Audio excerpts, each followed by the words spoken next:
Сайн байна уу? Уянбай подкастын 2 дугаар анги. 8 сарын дунд 7 хоногийн. За. Одоо дунд хоног гэж ярина зү тэ. Тэр хавцал байгаа. Тийм. Тэрний одоо 7 өмнөх 7 хоногийнхаа яг юу болсон? Эдийн засаг бөгөөд politics. Окей. Одоо тэний талаар одоо яг санаа хачин дэлхийд юу болсныг ярилцсан. За. Тэгтээ өөрийгөө танилцуулах хэрэг байхгүй юу? Өөрийгөө танилцуулах их сонирхоод ах шиг байсан шүү дээ. Энэ юу нөхөр гарч ирээд нас цааш нь хүмүүлээд байна гэхэд. Гай яах вэ?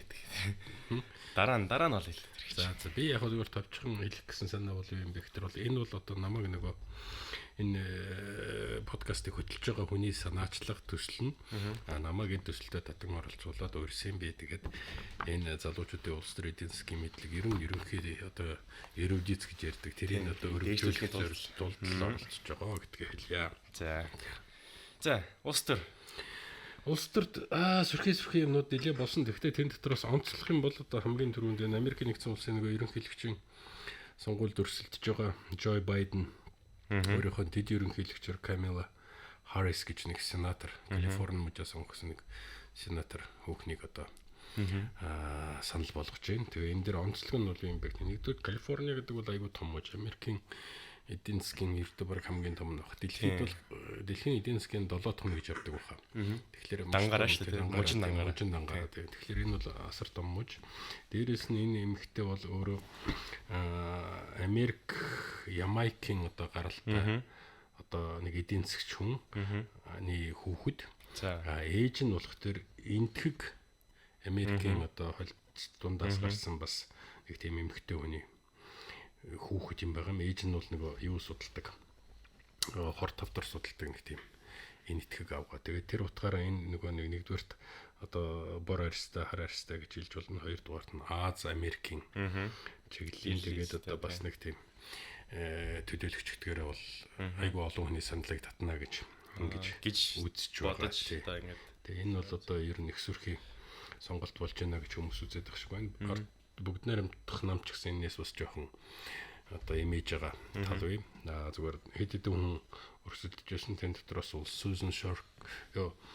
Susan Rice гэж нэг хүн бас байсан. Тэр нь өмнө Америк нэгдсэн улсын одоо үндэсний аюул байдлын зөвлөлд дараагаар нь ажиллаж байсан. Republic шүү дээ тий. Биш ардчсан Обама гэдэг тий. Их мундаг тийм хүүхэн байсан. Тэгээд ямар ч улс нэг улс төрийн сонголтод л одоо домголж штэ аль болохоор л одоо олонний саналыг л татчихад байгаа нэг л одоо нэр төвшүүлье гэсэн. Нэг тийм юм гарч ирлээ. За энэ удаа их сонирн байж магадгүй тэгээ нэг өрнөлийн та нар бас сонирхон үздэй гэж бодож байна. За хоёрдугаарт нэг хэлэх гэсэн сонирхолтой зүйл бол миний л одоо сонирхол татсан зүйл шүү дээ. Канадын нөгөө нэг хойд мөсөнлөн одоо тэр нэг өөрийнх нь хил хязгаарт багтдаг тэр Канадын Арктик гэдэг дотор нэг мөс дулаанаас болж та хайлт унжиж хагарсан одоо аюу том мөсөн уул одоо тэр плато байсан тэр нь хагарсан. Тэгээд тэр хагарсан явдал бол их олны анхаарал татаад байна лээ. Тэр нөгөө цагаагаар өөрчлөлтөө болоод. Тийм. Манай нөгөө нэг Сауди Араб найз байдаг. За тэгээд тэр улсынхаа бас нэг бодлогоодаас надад ярьж өгч юм л та. Тэгсэн чинь нөгөө цэвэр ус ховор гэж нэ тэнцээ. За ингээд цэвэр ус ер нь ховор байдгаа. Тэгээд ер нь бас хүн цэвэр ус жоохон унтаа байдаг гэж байгаа. Тэгсэн чинь тэр ус ямар бодлого ч гэж одоо ямар юм хийх гэж байна гэхлээр мөсөн далаагаасаа амар том мөс хаглаад тэгээд заваар тэр мөс нь юун дээр хөвөн штэ. Усан дээр хөвөн штэ. Тэгээд тэрийг заваар ингэж Сауди Араб руу аваачна, чирж аваачна гэж байгаа. Тэгээд би асуусан чи хайлчдгүй юм уу замдаа гэд. Тэгсэн чи амар томыг аваад замдаа хайлаад яг бидэрт ингэж ирэхинд ингэж тооцоод ингэж бид нар бол бас юм бас юм хийх гэж төлөвлөд манад ингэж улс төлөвлөж байгаа гэж надад бас хэлж ирсэн юм. Тий. Ер нь бол дэлхийд дээр бол усны асуудал бол хамгийн том асуудал. Энэ алт мөнгө, зэсийн, уран бол өстой 30 дугаар асуудал гэхгүй. Өнөөдөр бол ердөө хамгийн гол асуудал бол ус болж байгаа. Уснаас болоод бол ер нь зарим нэгэн улс орнууд дайдаад эхэлчихсэн байж байгаа. Ялангуяа Гималайн тэр бас ихтэй одоо тэр гол горихүүд дээр бол бөөн асуудлууд. Манайх ч гэсэндээ одоо жишээ нэгэн гол дээр усан цахилгаан станц барих гэхэд ч юм бол ямар нэгэн байдлаар бол тэрийг бол бариулахгүй байгаль дэлхийд одоо гайтай хортой энэ төр гээл янз үзээд байх жишээтэй. Тэгээ манайх бол нэг усны бодлого гэдэг нэг юм ууланд батлах нь баталсан юм байна. Тэгээ тэрнийхэн дагуу энэ тэнд одоо зөөрөм одоо тогтун ус мөсөл тэр зэмхэн борооны ус мөсийг ашиглах тэргээ зөндөө юм байгаа боловч хамгийн гол нэг цаасан дээр айгүй гоё буусан их л гоё хөтөлбөр одоо миний хэрвээ санамж зөв ажиллаж байгаа бол нэг ойролцоогоор эн чинь баг 8 жилийн өмнө ч нэг 10 жилийн өмнө ч нэг баталсан нэг тийм баримжиж байгаа. Тэгээд цаасан дээр ихгүй маа яг амьдрал дээр хэрэгцсэн юм бол байхгүй л. А гэхдээ ер нь бол цаашдаа бол улс орны аюулгүй байдлын асуудал бол устай бол маш холбоотой. Манайх бол яг гүний ус бол нэлээд нөөцтэй гэж үздэг юм байна лээ. Тэгвэр зарим нэг эрдэмтэд өөрөөр яриад тийм тэгтээ. Нөөцтэй зөв гадаргуун ус бол харьцангуй ус баг гэж ярьдаг. Тэгтээ тэр гүний ус чинь бол бас их эмзэг зүйл байт юм байна. Хамаагүй ингээд нэг уул уурхай элдв янзын болоод байх юм бол барилга одоо зайсан хавар одоо зайсангаас жоохон нааш хавар тэгээд барилга барингууд ухлаа суурь авахгууд гүний ус гараад ирдэг. Тийм. Тэгэхээр тэр нэг гүний усыг чинь яаж ашиглах вэ? Зөв ашиглах талаас нь аягүй сайн бодож явахгүй бол маш эмзэг нөгөө нэг тэр бүс нутгийн экологийн тэнцвэрийг бол ер нь тэр чигээр нь алдуулчих зовлонтой л да. Энийг бол бас нэг мэрэгчлүүд нь бас хүн амьтанд бас тарааж бас ярих. Ер нь манайд бол байгалийн энэ тэнцвэрийг алдахад бол маш амархан. Одоо манайх чинь нөгөө нэг шонхор гэдэг шоу байдаг байхгүй. Тэр чинь бөөм бөөнөр нэвчэл нөгөө нэг Сауди Араб одоо чиний хэлсэн дэр Кувейт, Катар, Матаруудад бол ингээл квот тогтоогоо зараад өгдөг, бэлэглээд байдаг. Тэгээд тэрнээс чинь болоод одоо чинь хамгийн энгийн зүйл гэхэд бол нөгөө хулга нь бол одоо шимж амтад тий аюу хүчтэй үржээд одоо чинь би 100 хавар завхнаар явж байхад бол аймгийн тэр чигээрээ гарч тэр хулгантай тэмцэж ин лээ. Дийлэхгүй л дээ тэр чинь хулган чинь үржээд өртөө тэр газрын хөрсийг шинтчээд ажхан тэгээд морь мал нь одоо унаад хөлгөөрөө хавлал тэгэл ер нь тэр үр дагаврууд нь бол их аимшигтай. Тэгэхээр нөгөө тэнцвэрийг ингээд алдах тэр байгалийн тэнцвэрийг нэг л газар нэг л юм дээр л алдах тэр ерөнхийдөө бол цаашдаа бол ингээд нөгөө нэг гинжин уруулууд болоод яваад тийм ээ. Chain reaction гэж байна. За дараагийн нэг сони явдал бол энэ Беларусь нэг сонгуул гэж нэг юм болсон юм аа. 6 дахь удаа. Тэгээ нэг Лукашенко гэж нэг нөхөр 80% санал авсан гэд байгаад байна. Гэхдээ энэ удаагийн сонгуулийн онцлог нь бол юу юм бэ гэхээр бол нэлийн хүчтэй тийм сөрөг хүчнээс өрсөлдөгч байсан. Светлана Тихановская гэж нэг тийм багш шүүхэн. Тэгээ тэр бол нэлийн хүчтэй одоо тэгээд тэр сонгуулийн дүн бүлийн зөвшөөрөхгүйгээд энэ Тихановскийн талын хүмүүс нь бас чагсаал зүглээ хийгээд аргаа ядаад нөгөө Лукашенко нь өөрийнхөө дэмжигч нарыг бас зөвлүүлж байгаа зөвлөө мөглөө хийгээд ямар ч гэсэн улс орноо бол Европын жорлон болгохгүй ингээд тоолоод болгохгүй гэдэг их сөрхийн мэдээлэл хийгээд байгаа. Тэгээ энийг би зүгээр яагаад сонирхоод байна гэхээр нөө болдгол сонгуул шүү дээ. Энэ тэгтээ тэр энэ Лукашенко гэж нөхөр чинь бол Европт бол одоо хамгийн сүүлчийн дарангуйлагч гэсэн нэг цол хэрэгэмтэй л тааваш. Тэгэхдээ энэ улс чинь өөрөө нэг хуучин зөвлөл холбоот улсын бүрэлдэхүүнд байсан. Тэгээ өнөөдөр Путин гэдэг хүний нэг гол сонирхол нь бол юу байсан бэ гэхээр энийг холбооны улс байгуулъя. Нэг нь Орос гэж байгаа, нөгөөх нь цагаан Орос гэж байгаа. Беларуша гэдэг чинь цагаан Орос гэсэн үг байхгүй юу? Тэгээ хоёр ер нь хоёулаа л Орос юм шиг тэгээд холбооны улс байгуулъя. Тэгээ Путиний гол сонирхол нь бас юу байсан бэ гэхээр бол энэ эрх мэдэлтэй албан ёсоор одоо нэг хууль номын дагуу бас нэг номын ёсоор үлдчих нэг шанс нь бол хэдий нэг ерөнхийлөгчийн байх хугацаа нь элдв янзын дуусчихсан гэсэн тэрийгээ сунгах арга зам хагаадсэн байхгүй. Тэгээ нэг арга зам нь юу байсан бэ гэхээр Беларусь улстай хамтраад нэг шинэ улс байгуулчих юм бол тэр улсад нь одоо ерөнхий сайд нь ч юм уу эсвэл ерөнхийлөгч нь ч юм уу ингээд байгаа дахиад нэг эрх мэдлээ болж байна. Тэгээ тэрийг нэлээд олон жил харж Беларустай нэлээд янз янзаар үдсэн л дээ. Тэгээ нэг холигтой бүтэхгүй болох тэр заа болиё гэж сая энэ бүх ард түмний санал асуулгыг гээд үндсэн хуулиндээ өөрчлөлт оруулаад ингээд явчихж байгаа. Тэгээ энэ Лукашенко нь болох тэр нэг талаасаа бол Орос нэг бол нөгөө талаас Европын холбоотой ингээд нэг аль руу ингээл нэг наалдаал биеийнх нь эсрэг тоглох гол тэгэл нэг байгаад гэсэн. Энэ удаа бол ер нь тэр нь бол одоо дуусчих шиг байна. Үндсэндээ бол ер нь юм нэг талдаа гарч явах шиг байна. Тэгээ энэ Европын холбоо бол Светлана энэ Тихановская талын юмнуудыг бол ер нь маш хүчтэй дэмжиж явлаа. Тэгээ энд жоохон юу болох нь ямар ч үсэн нэг 2 дахь Украин болгочихгүй байх талаас нь бол тал талаасаа л анхаарах хэрэгтэй байхаа гэсэн нэг ийм сони юм байгаа шүү. Энийг та нар бас бодож байгаарай гэж хэлэх гэсэн. За манай ойр хавьд байгаа нэг сони юм гэдэг юм бол Америкийн эрүүл мэндийн сайд Алекс Азар гэж нэг нөхөр байд. За тэр нөхөр Тайванд айлчлал хийсэн. За тэгээ Тайван ч нь бол одоо хятадын нэг хэсэг гэж явдаг байхгүй юу? Гэж явхлаар дургуутдаг нь өлөө эсвэл тэгж явдаг. Одоо тэгж үздэг. Дэлхийн ер нь ихэнх улс орнууд бол ер нь бүгд бол Тайван бол одоо хятадын нэг хэсэг л гэж үздэг л дээ. Албан ёсоор ямар ч байсан формал нь бол тэгж үздэг. Тэгтэл хятад бол нөгөө энэ Тайваны хөзрийг бол үе Америк нэгдсэн улс бол Тайваны хөзрийг бол хятадын эсрэг үе ашигладаг байхгүй. Тэгээд одоо энэ ашиглаж байгаа нэг хэлбэр нь өөрөөр хэлэх юм бол засгийн газрынхаа нэг гишүүнийг ингээд явуулна гэдэг бол тийм өндөр зэндааны хүн бол ер нь бол одоо 1979 оноос хойш бол айлчлаагүй. Тэгээ энэ айлчилж байна гэдэг бол Америкийн нэгдсэн улс бол нэлээд сөрхий хятадтай үзэлцээд баг бид өнгөрсөн удаа ярьжсэн тийм ээ. Тийм нэг гибридний тайм болж хаад энэ худалдаа эдийн засаг патент технологи одоо элдв янз тэрний чинь нэг илэрлэл нь дипломатын тайм болж байх жишээтэй байна. Тэгээ энийг бас сонирхох нь үсттэй гэж бодож байна. За бас нэг сонирхолтой мэдээ гэдэг юм бол Оросууд вакцины гаргачихсан гэж. За тийм. Тэрээс тех сөрх юм болчих. За тэр юу болсон? Нөгөө нэг Путин дарагч охиноо вакцины зулчих гинэ. За тэгээд тэгсэн чинь л нөгөө нэг хүмүүс чинь өстөө яг л жинхэнэ вакциныг гаргаад ирчихэж. Гээл тэгч. Тэгээ бас хятад ч бас вакцины гаргачих гэж байна. Гаргасан гэж байна. Би тэр мэдээг бол сонсоогүй. Тийм. Тэгсэн чинь Монголд үнгүй тусламж өгнө гинэ. За тэгсэн чинь нөгөө нэг хүмүүсүүд нь хятадуудын туршилтын туулаа болохгүй гинэ манай монголчууд.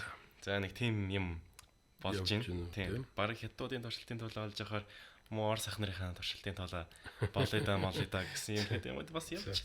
Ямар ч болсон зүгээр дэлхийн улс орнууд бол энэ вакциныг хэн төрүүлж гаргах вэ гэдэг дээр бол нэлээд ач холбогдлогч нэлийн хоорондоо энэ дээр Орос ялчих шиг боллоо шүү дээ. Орос гаргасан гэж аль биесээр зарлж байгаа. Гэхдээ энэ нэг гаргасан юм нэг шаардлагатай хэмжээнд нөгөө туршилтын хангалттай хийгээгүй. Яар сандарч гаргасан гэдэг талаас нь бол эрдэмтэд бол нэлээд бас цохолдсон янзтай байна лээ. Тэгээд өнөөдөр миний нэг харж байсан мэдээгээр болох төр бол зарим нэгэн одоо эрдэмтэд бол ер нь тэнцэнээс ажилласаа гарч марч бас нэг тийм ийм юмтай би нэрээ утгахгүй гэсэн иймэрхүү нэлээд юмнууд явж ийн гэсэн. Ямар ч болсон энийг л зөмөрөө харъя. Гэхдээ энэ чинь яг жинхэнэ үйлдвэрлэлийн хэмжээнд хүртлээ бол эх оны 1-р сараас 2-р сараас наашгүй шүү дээ. Тийм, нэг уншижсэн чинь 1 сар хүртэл одоо яг ингээд тест хийх ёстой гэдэг. Одоо дэлхийд одоо ингээд хамгийн мэрэгчлүүдэнд л одоо хамгийн эртээ 1 сард л вакцин гарах боломжтой гэдэг. Тийм баг. Гэж хэлд нэг юм подкаст сонсчихсан чинь бас тэгжсэн. Тэгэхээр одоо ингээд 8 сард гаргаа ячдаг. Тэр нь одоо тестлэгдэг үү? Тийм. Гэтээс яг тодорхой хэмжээнд тестлсэн л байх л. Гэтээс олон хүний хэм хүрээнд тестлэг болохоор өстой яад юм бол. Яг одоо харчлаа. Хэрвээ одоо үнэхээр гаргаад ирж байгаа бол одоо гайхамшигтай сайн л биш үү? Тийм. Талбараас нэмчгээс өөр арга. Тийм. Тэгэл тэргээ. За бизнесийн салбарт гэдэг юм бол яг зүгээр та нарт л сонирхуулж байгаа шүү дээ. Тэрнээс бол нэг тийм гайхамшигтай ч мэдээв шүү. Гэхдээ яг бас нөгөө талаас бол бас сонио. Тэрний юм бэхтэр бол Америк нэгдсэн улс чинь энэ нөгөө COVID-19-с хамааран нэг бизнес элдв янз юм их сүрхий дэмжиж байгаа шүү дээ. Яг тэрүүнтэй адилхан одоо Англи, Британи бол бас их бизнесээ дэмжих гэж ялангуяа жижиг дунд үйлдвэрлэл одоо тэр нийтийн хоолны чиглэлийн юмнуудыг дэмжих гэж оролдож байгаа байхгүй. Тэгээд ямар шийдвэр гаргасан бэ гэхтэр бол одоо юу гэдэг юм нэгд өдрөөс 3 дахь өдрийн хооронд ресторанд хүн хоол идэх юм бол тэр идсэн хоолноос нэг 10 паундыг хасна гэж. За 10 паунд гэдэг нь бол нэг $13 л доо. Тийм. Тэгээ хүн одоо юу гэдэг $26 нөгөө хоол идсэн байлаа гэхэд бол $13 төлөх нь биш үү? Тэгээд тэр зөрүүг нь болох тэр бид нар нөгөө улсаас сангийн яамнаас авах хэрэгтэй гэдэг. Тэгээ тиймэрхүү маягаар одоо нөгөө нэг тэр дотоодын зах зээлээ дэмжиж байгаа. Хоёрдугаарт нь иргэддээ бас ийшин татж оролцуулах гэсэн ийм оролдлогоо гэж. Зүгээр ч мөнгө өгчихгүй шүү дээ. Тэгээ энд бол нэг ойролцоогоор бол чи юу гэлээ эхний 7 хоногт чинь гэлөө 8 сарын өнөөдөр хүртэл энэ хугацаанд бол нэг 10.5 сая тийм одоо хоол одоо үйлчилсэн. Тэгээ мөнгө авъя гэдэг. Сангийн яам руугаа мэдэгдэж байгаа шиг байгаа. Тэгээд яг хөтэ зүгээр нөгөө сангийн яам нь болох дээр бас ингээд мөнгө төгрөг басгүй бүрэн гүйцэтгэхгүй. Одоо манайхтай л адилхан байхгүй. Манайхан чинь нэг төрчин эхлээд онгороод юм хийлэг тийм юм хийж байгаа. Тэгээ яг хүн хийгээд ирэхдээ нөгөө юм өгдөг. Нөгөө зээлээ тэгэлсэн үү? за тэр мэдэхгүй одоо юу болсон юм бэ? Ямар ч нэг юм яригддаг гэсэн. Зүгээр одоо миний айгүй тодорхой мэдж байгаа зүйл бол юу гэхээр бол өнгөрсөн хичээлийн жилд төрийн зээлээр сурсан оюутнууд гэж байдаг. Асар олон оюутнууд байдаг.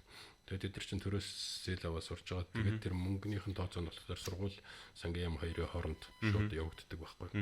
Тэгээд сангийн яам мөнгө өгөө. Айгүй тийм болж илээ. Тийм үү. Одоо тэр нэг хамт тэр гадаад сурдаг байсан тэр монголчууд л ингээд сурагчдаа нэг сургууль нь мөнгө нэхэдэг. Төлбөр өгөөч гэдэг.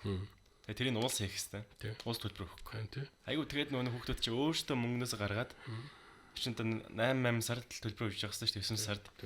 Өөртөөс мөнгө гаргаад тэгээд бүр чинь хамаг байшин бүх юмаа тавьж мөнгө гаргаад тэгээд улсаас тэгээд ойшин бүр хэдэн сар 2 3 сарын дараа тэр мөнгөний буцаж болгож ингэж. Тэр айгүй хариуцлага. Би зүгээр ямар утгаар яж нэг тэр бас манайх шиг нэг тиймэрхүү юм бас ангилд байдаг юм байна. Тийм ээ. Тэр утгаар та тоглоом шоглоом болгож ярьж байгаа. За нэг TikTok, WeChat мэт чинь одоо нэг болохгүй хэвээрээ яваал байгаа тийм үү? Тийм, зарагдаг бол байгаа юм шиг байна л шүү дээ. Тэгсэн чинь Америк өөрсдөө тийм нэг TikTok шиг гаргачих. За. Нэг тийм app хийчих. Хүмүүс айгүй хэрэглээлээ. Хараад байсан чинь Lizzo л нэг тиймэрхүү нэртэй байсан. Бид нэрийг мартчих юм аа. Тэр бол бас айгүй олон юу татаад байна лээ. За. Хэрэглэгч нар.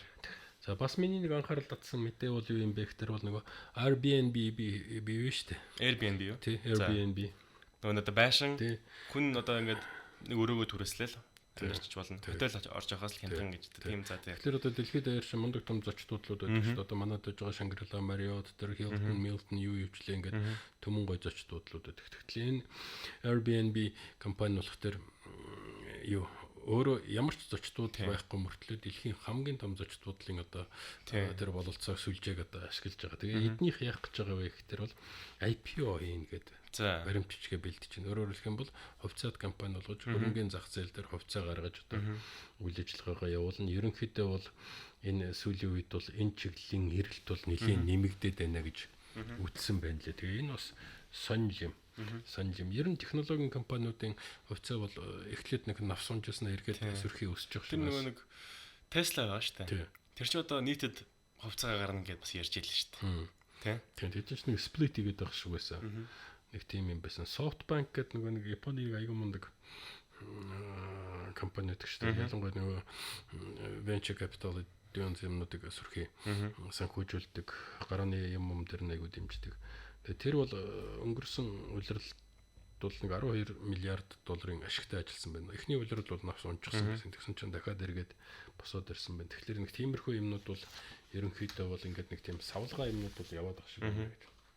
За бас нэг одоо яг миний хувьд бол сонирхолтой мэдээ бол юу байсан бэ гэхээр энэ 8 сар хэлэлцээ хийж одоо элдв янзын болсны дараа Аргентины засгийн газар нөгөө өөрийнхөө гол зээлдэгч нартай тохиролцоонд хүрч чадлаа гэж. Өөрөөр хэлэх юм бол Аргентин чинь нөгөө өрөө төлж чадгаа болчихсон. Дампуурлаа зарлаад одоо улс орнд бүр тийм болж байгаа юм тийм хэмжээнд болоод тэгээд тэрүүн дээр нөгөө юунуудтайгаа зээлдүүлэгч нартайгаа одоо янзаар үзэж байгаа. Тэгээд ямар ч үсэн тохиролцоонд хүрлээ гэж яасан. За энэ тохиролцооны гол утга нь юм бэ гэхээр бол тэр зээлийн хүйдээ тэд нар 7% хүү төлдөг байсан бол тэрийг 3.1 болтол буулгасан. Тэгэхээр айгүй сайн буулгасан гэсэн үг байхгүй. Тэгэхээр хилцээ айгүй сайн хийж чадах юм бол зээлийн хүүгээ 3.1 хүртэл буулгаж болд юм байна. Тэгээд дээрээс нь болох тэр нөгөө үндсэн төлбөрөөс 1.9%-ийг бол яг хөө тэр нь бол харьцангуй бага л мөнгө л дөө 1.9 гэдэг ч юм бол харьцангуй бага л мөнгө. Гэхдээ энэ хэмжээний мөнгийг бол одоо хүчингү болгуулж өмнөх төлжсэн хүүнүүдийн л баг принципалсын л явчихж байгаа. Тэгээд нэг ямар ч үсэн ингээд нэг хилцээр хийгээд элдв янзын болоод ингээд эднийх бол нэг тэр нэг энэ одоо дампуурлаа зарлахгүй хүн шиг гарах янзтай байна. Ер нь бол Аргентин бол нэг энэ амтанд нь орчиход байгаа. Байж байгаа л нэг 20-30 жил болоод болохоо байгаа л нэг улсын төсвөн хамаагүй алдагдaltaа бол хамаг юм дампуурал бодоо бол Аргентины одоо мөнгө болдог эдийн засгийн одоо гол хувийн ямар юу вэ? Өө чинь мундаг эдийн засгчтэй. Тухайн үедээ бол ердөө Латин Америкт бол ер нь их дээгүүр ордог байсан. Тэгэл энэ чинь ерөнхийдөө байхгүй салбар байхгүй. Хөдөө аж ахуй хөгжчихсөн одоо хамгийн кофе аюу сайн гэж би санаж байна. Тий, тэгээд одоо Аргентинаас хүртэл вино хүртэл одоо сүлүүд хийгээд байгаа шүү. Тэгэхээр тэр чиглэлийн юмнууд бол эдгээр их сайн юмтай. Гэхдээ яг нэг эдийн засгаа буруу ингээд золоод ирэхтэр эцсийн дүндээ нөгөө зээл олгосон хүмүүсийн барьцаанд ороод тэгээд тэднэр нь өөрсдийнхөө ямиг тулгаал энэ яг нийтдээ нэг 67 тэрбум Америк долларын өрийн тухай ярьж байсан. 67 гэж их том тоолдоо. Монголын эдийн засаг 15 шүү дээ. Тэгэхээр 60 тогтж 30. Тий, эднийх бол 67 тэрбум төгрөгийн өрийг одоо нэг тийм өөрчилж рестракчринг хийж чадсан. Гэхдээ ийм байдалд хүргэнэ гэдэг нь өөрөө их гонигтай л болчихж байгаа юм байна. Эдийн засгийн байдалд хүрэж байгаа. Тэгээд мэдээж хэрэг цаадуул нь бол одоо нэлээд сүрхийл барьцаал авшруулж авсан байгаа шүү. Тэгээ энийг бол ер нь хаанаа л бодож явах хэрэгтэй. За энэ арга хэмжээнд бол маш идэвхтэй оролцдог нэг л тавар ш байдаг. Тэр нь бол улсын валютын сан. Тэгээ олон улсын валютын сан ингээл юмд нь оролцоод ингэж явдаг. Эднэр ч гэсэн бас нэг валютын сантайгаа бас нэг харьцаа сурчсан юм шиг байгаа. Эднэр яадаг лээ бид нар тэгдэг гэдэг айгуу сайн мэддэг болж байгаа. За энэ сонирхолтой сэдв. Энийг в общем та нар бас нэг сонирхож байвал ажиглаа л гараа. За бас нэг сони юм байт юм аа. Энэ social credit system гэж нэг хятад нэг юм байт юм. Тэр нэг миний ойлгож байгаа бол хэрвээ сайн байгаадах юм бол одоо ингээд алдаа малдаа хийхгүй яг ингээд бусад одоо ингээд та ингээд сайн байлаа гэж одоо ингээд дээр юм хийхгүй байлаа гэхэд одоо ингээд бид ингээд 5 од өгдөг ч юм уу. Хэрвээ та нэг ингээд хүнтэй муухай харьцангууд шууд ингээд сандраад би 3 од өгч байгаа гэж л да энэ нэг систем мөн бид тийм. За тийм. Яг зүгээр яг эднийх бол ерөнхийд нь хүнийг бол бүхэлд нь баалар эцсийн дүнгээр дүгнэдгүү ч гэсэн яг нэг тэр юм байна. Тэгээд айгуу сайн одоо эерэг юу цуглуулсан хүнд бол банкны зээлмэл гэх мэт зээлмэл ажил албан тушаал одоо тэр орон сууц мууц юу гэдгийг сургууль соёл моёлт нь ингээд тэр байтугай бүр онгоцоор нисгэд одоо билет байхгүй бол хамгийн түрүүнд нь билет нөх веб классаар үйлчлүүлэх энэ төр гэдэг ингээд айгуу хүчтэй тийм дэмжлэгтэй болохгүй байгаа муу үнэлгээ авсан хүмүүс болох тэр айгуу бол юу ч олдохгүй энэ төр гэсэн. Тэр нөгөө нэг Black Mirror гэдэг тийм series байдаг шүү дээ. Netflix дээр байдаг. Тэрэн дээр яг энэ credit тийм social credit-ийг харуулсан нэг анги байд. Тэр өстэй гайхамшигтай кино. Тэгвэл тэрийг одоо үзэх хэрэгтэй. Бид энийг яагаад ирэхээр тэр хүн дээр байсан байхгүй. Хүн дээр дэгдэг байсан. Одоо эднийх болох тэр юу бол social credit system-д бизнес дээр ашиглаад эхэлчихсэн. Ашиглах яхад туршилт маягийн одоо хийж байгаа байхгүй юу? Тий. Тэгээд тэн дээр болох тэр бол нэг тийм онц сайн дунд муу гэсэн тийм дөрвөн үнэлгээ тий. Тэгээд одоо онц үнэлгээнүүдийг л айгүй сайн цуглуулсан бизнес байх юм бол нэг одоо нэг төрөөс авдаг үйлчилгээнүүд шүү дээ. Лиценз, элдв янзын зөвшөөрөл, юм дээр болох тэр одоо татварын хяналтмалч гэх юм уу тэр бүгд нь бол айгүй хурдан шуурхаа ногоон гэрлэр ингээл амархан бүтдэг. Хэрвээ чи үнэлгээ чинь муу байх юм бол тэрлүү нь болох тэр нөгөө татварын байцаагч нар баг өдөр болгоо очдөг, мэрэгжлийн хяналтынхан өдөр болгоо очдөг. Ингээд тэр шалгалт малгалт нь салдгүй. Тийм юм байдаг юм байна л та. Тэгээ нэг ийм имийг бол одоо анх удаа энэ компани төвшөнд аж ахуй нэгж байгууллагуудын төвшөнд ер нь одоо нэг бүрэн хэмжээгээр ингээд нэг хэрэгжүүлээд туршаад үтж байгаа юм байна лээ. Тэгээ яг зүгээр энэний сайн муу талыг бол одоохондоо хэлэхэд бол хэцүү байна. Ямар ч үсэн тэр иргэд дээр ороод ирж байгаа юмнуудыг аваад үзэхэд бол ялангуяа одоо бидний нэг либерал талын хүмүүс их л дургу хүлээж авч байгаа. Энэ бол одоо арайч хүний эрхийг бол хамаагүй муухай ингэж зөрчиж болохгүй. Тэр нэг бас нэг ямар кино байдаг лээ нэг эмхтэй нэг юу цуглуулах гал нэг найзынхаа хормонд явахдаа нэг лайк цуглуулах гэдэг үү, смайл цуглуулах гэдэг үү. Тэгээд нэг ярьж байгаа нэг их болол баг болол нэг бас нэг тийм Америкийн нэг кино байдаг. Тий. Нэг иймэрхүү юмнуудыг л одоо би онцолж ярий да. Тэгээд одоо тэр нөгөө нэг AI super powers гэдэг нэг ном уншиж хахад China US гэдэг ном уншиж хахад хятадчууд одоо нөгөө AI хиймэл ухаан настай айхтар болсон гэдэг. Тэр чинь 2 жилийн өмнө уншиж юу яа тэр чинь жилийн өмнө. Тэрнэр чинь нөгөө нэг камер одоо амар сайн таньдаг болсон. Одоо нөгөө нэг бид нар чинь нэг одоо ингээл та робот мөн үү эсвүү гэл нэг юм дардсан штэ. Тэнгүүт л нэг жоохон биржир зураасан дээр л нохоо гаргаж ирэл нохоогийн дармаар гэл тэгээд тэгдэж штэ. Тэгсэн чинь тэр уншижсэн чинь уншиж бас гэл өөр юм харж итэл одоо тэр компьютер чинь тийм зүгээр зураг байтгаа тийм бэржгэлсэн зураг мөрийг чинь таньдаг болчих. Хамаагүй ялгаагүй. Зүгээр тэрнүүдэд ингээд ямар ч тийм алдагдал өгөөгүй зураг байгаа шүү дээ. Би уцаараа зураг аваад тэгээ та ингээд одоо ингээд танаас одоо би ингээд за энэ зурган дээр юу байна? Одоо компьютерээс энэ зурган дээр юу байна гэх юм бол тэр компьютер одоо ямар ч хүнээс бүрдгээд байгаа ямар ч хүнээс илүү сайн зураг тэр таних чадвартай болцсон. Тийм, чадвартай болцсон. А яах вэ тэр нэг одоо тэр нэг робот мөн үү хэсэгч одоо тэр анх ингээл за автосыг таагаараа гэж гоё явжлаа шүү дээ. Одоо ч нэг амар сайн болцсон чинь зургууд нэг алдагдaltaй хүрхлээ. Одоо нэг дээр үчиг телевиз чинь нэг ингээл тийм барцгартай л байгаа гэсэн шүү дээ. Ингээл бахан харцаагаа юм уу. Ингээл одоо тиймэрхүү юм нэг юмуд нойсууд нэмж эхэлж байгаа. Тэгээ тэгсэн чинь тэр ном нэмж эхэлжсэн чинь нэг бас ялгаахгүй л компьютер сайн болж лээ л да. Гэтэ арай бүр хүнээс ч арай сайн болоогүй. Тэгсэн чинь нэг хятад ч аваачаад тэрийг амарсаа гайг болоод эхэлсэн чинь машин дээрээ тавиад хүн дүрм зөрчлөө гэж хэлээд шууд нэг камер нэг авчиж байгаа штэ. Тэмүүл чинь нэг одоо Монголд одоо ингэ дүрм зөрчнүүд камер авдаг штэ. Тэрнтэй ялгаа нь юу гэхлээр нэг шууд компьютер шууд одоо ингээл за нэг машин за нэг 0532 маяг ч юм нэг тиймэрхүү нэг компьютер нь өөрөө хараад шууд тэр хүнийхээ WeChat руу ороод мөнгөний авчиж байна. Тий. Тэгэхээр одоо ингээл хүн хурж ирэл за энэ машины дугаар нь хэд байна ингээл харах шаардлагагүй болсон байна гэсэн үг шүү дээ. Хараад тэгэл нэг за энэ WeChat хүний WeChat-аас зөрчөөгүй гэж маргалдаал элдв юм болоод байна. Тэг шаардлага байхгүй. Компьютер хурж ирэл зургийг авалгүй юу гаргацсан байна гэл WeChat-аас мөнгө аваад ирдэг тийм ээ. Саяхан бас нэг би нэг юм харж байсан чинь одоо бидний ашиглаж байгаа энэ лаптоп, энэ компьютерууд чинь хүний нүдний хөдөлгөөнийг ердөө их дагдаг болчихсон гэдэг. За. Энд чинь бас нэг камера байдаг шүү дээ, тий. Тэгээ нүдний хөдөлгөөнийг дагаад ингээд нэг дэлгэцэн дээр гарч байгаа юмных нь аль зурган дээр нь хүний нүд их удаан тогтож байна. Анхаарал нь яаж юм тэр гэдэг. Тэгээ тэрнийхэн дагуу шууд одоо хэдхэн секундын дотор л бүх юм боловсруулаа. Тэгээ эргүүлээд над Facebook дээр за та энэ үзэг ав, за энэ харандаа ав. Тий. Тэг тийм харин байгаад байгаа. Тэгэхдээ хамгийн гол нь лаптоп дээр одоо компьютер дээр байна шүү дээ. Хэрвээ ажиллаж явах юм бол хажуу талд ногоон гэрэл хасах хэрэгтэй. Заавалч хасах. Тэгэхээр ногоон гэрэл ажил камер ажиллахгүй байх чинь ногоон гэрэл мэл хажуу талд насч ивэл одоо таны чинь нэг хүн харж байна л гэж ойлгоорой. Тэгээд энэ нэг камерын нэг хаалттай нэг имийг өөрөө оруулж ирээд бас юу юм орж ирсэн үү тэр нь? Тэр одоо байгаа гэхдээ арай газруудад тавигдаагүй байгаа. Гэхдээ яг хөө зүгээр ингээд хэлээд ав юм их юм бол үүвч болно хурж ирээ тэгээд. Тэр нэг Facebook-д юу нэг коммент ядаж тэр нэг лаптопнууд дээр эсвэл Apple телевиз юу экраныхаа өмнө тэрийг чи яг тэр аюултай байхгүй юу? Тийш юу ярьж байгаа нэг хүн та хамгийн гол нь хүн одоо өөрийгөө ямар амар тийм эмзэг байгаагаа ойлгохгүй. Одоо ингээд бид нар нэг линк дарж штэ.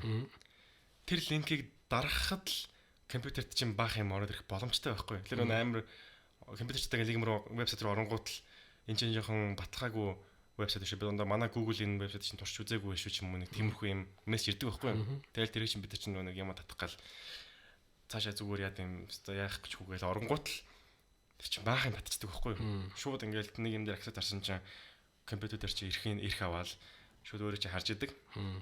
Тэгээ тэр чинь ер нь бол болохгүй. Тийм болох. Ер нь болохгүй байхгүй. Тэгтээ хийгээд байгаа. Тийм. Тэгэхээр тэрийг бол одоо яах вэ гэхээр л юу яагаад байгаа юм тэр нэг камерын хаалт тавруулж ирээд байгаа гэсэн шүү дээ. Тэр бол ингэ тавиад байгаа. Энэ Apple-ийн юу гэдэг байгаа гэхээр айгүй зүг. Компьютер тэр чинь хаалт тавгуулсан чинь жоохон ингэ зузаан болж тэр хацсан. Тэгээд компьютер нь бүрэн хаагдахгүй болгочихж байгаа. Apple тийм хийгээд байгаа байхгүй. Тэгэхээр одоо тэр чинь компьютер харах гал байна гэсэн л нэг бол тэгж байгаа нэг бол дизайн нь л тийм шаардаад байгаа л гэж байгаа шүү. Тэгэхээр бол тийм өндөр хүмүүс чинь тийм хүн нэг жоохон бүрэн юм гаргач цаа хийж болох байлгт. Яг манай чиг амтнд бол нэг тэр дэлгэцэн дээр байж байгаа тэр нэг камерыг ингээд тэр хаадаг тэр имиж наачсан байхад. Тэгээд нөгөө одоо уцнууд чинь нүүр уншдуулсан. Тэр камер хаадаг юм дарчих юм бол нүүр уншуулчих. Уншихаа болж. Тийм нэг тиймэрхүү нэг хүмүүс юм ашиглаж та бидрийг нэг тийм хэцүү байдалд авраалаад байгаа одоо. Одоо яг нэг өөрөө чинь судалдаг чинь тэр дата сайенс тэгэл нэг дэлгэц чинь харууллаа нүд чинь хаана ингээл нэг жоохон нэг одоо шил мэл цөөх мөхтэй газар жоохон ойрхон байнгутлаа энэ хүн цөөх авч байгаа тийм технологи бол ер нь байдэн шүү. Тийм. Гэхдээ яг бол тэр нь бол 20-тай гэж явдیں۔ Гэхдээ тэгээд нэг Том Круизын тоглосон нэг кино байдаг чи ямар кино вэ нэг юу руу ороход Unicolor руу орсон чинь тийм шүү дээ. Тэр өстө гайхалтай. Та сайн мэн үү? Тэр чинь нэг юу лээ. Ирээдүйг хардаг нэг тийм кино юм авсан. Одоо ийм ирсэн шүү. Танил тийм шүү гэдэг ингээд. Тэшүүд өөрийнхөө тийм мундаг болчихсон. Тэгэхээр ингээд аль ч дэлгүүрт ороод ингээд өөрийнхөө имэйлийг өгөөд ч юм өөрийнхөө нэг данныг орхитол ушаа дараа нь тэр чинь дата үсгээл тэрэн дээр нь тулгуурлал дараа дараагийнх нь юмнууд ингээд над руу бол тасралтгүй л явуулж байгаа шүү дээ. Тийм шүү дээ. Имэйл аваад тэгээд л гэлээ баах юм болж шүү дээ. Тэгэхээр нэг юм унших дээр чинь яг тэр уншсан юмтай төстэй юмнууд чинь ингээд хэдэн зуугаар нь цуглуулад явж байгаа. Тэр академи гэдэг одоо тэр уулын цэвэр шинжлэх ухааны чиглэл яадаг л да. Тэгээд би одоо саяхан тэр юуны тухай нэг жоохон материал цуглуулсан байхгүй стоикуудын тухай. За. Тэгээд тэр материалыг нэг ганц хоёр материал цуглуулад академиэс аваад тэгээд дээрэс нь тэр нөгөө нэг бомбын сургаалтай холбоотой юмнуудын татал авсан чинь зүгээр маргааш надад 100-аад яг тэр чиглэлийн материалыг тэгээд байгаа. Тэгээд бид тэр чинь уншихад хэцүү уншихгүй болохоор бас ингээд аягүй сэтгэл зүйтэй. Тэгэх тэн дотор гоё юм байсан бол би уншиж амждаггүй өнгөрчих вэ гэдэг. Ямар азар нөгөө нэг одоо нэг Amazon шууд Монгол руу юугүй юм гарцгүй. Тэрнээс шууд одоо тэр юм ажилладаг байсан бол нэг Facebook дээр сонирхож байсан харах юм бол шууд бай гэдэг дараалж таав нэцтэй.